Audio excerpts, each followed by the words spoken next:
Mes séjours en Vendée me voyaient toujours revenir entre Saint-Jean-de-Mont et Saint-Gilles-Croix-de-Vie. On a coupé la tête des Carlets. Le petit port de la Meule sur l'île-Dieu. L'entrée de ce port.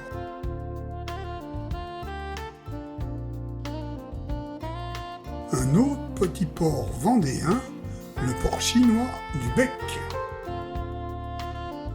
Souviens-toi de la brise du large qui te faisait tourner les ailes que tu portes comme une voix quand souffle le vent de noroît.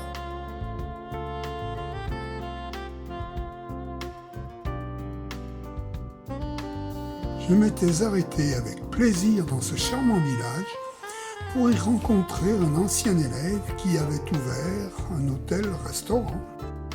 J'avais fait plusieurs montages sur cet ouvrage, mais là, ce sont des cartes postales achetées.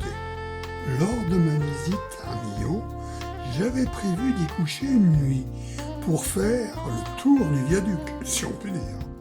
J'avais commencé bien sûr par le belvédère situé sur l'aire de l'autoroute, à l'entrée nord du viaduc. J'étais allé en fin d'après-midi prendre des photos depuis le petit village de Père à l'ouest. Le lendemain matin, c'était depuis le Causse, à l'est, que nous avons failli ne pas le voir émerger du brouillard. Nous avions dû redescendre très vite pour la visite du musée au pied des piles.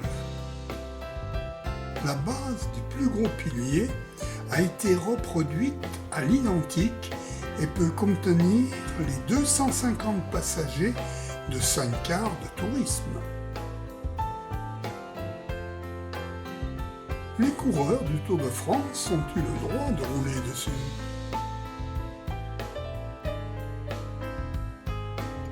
N'est-il pas toujours aussi beau la nuit ?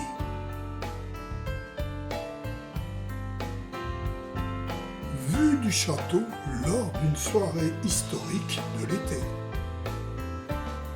Ce charmant petit village jurassien nous avait accueillis lorsque nous avions dû céder nos locaux à l'école pour les volontaires des JO. Le chalet d'où nous partions à ski de fond.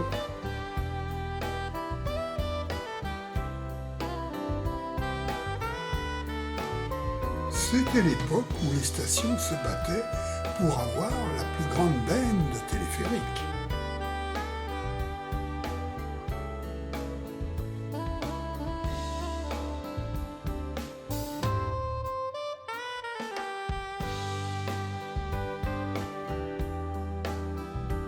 Quelques vues d'hiver enneigé, reçues d'amis qui connaissaient mes goûts pour ce genre de photos.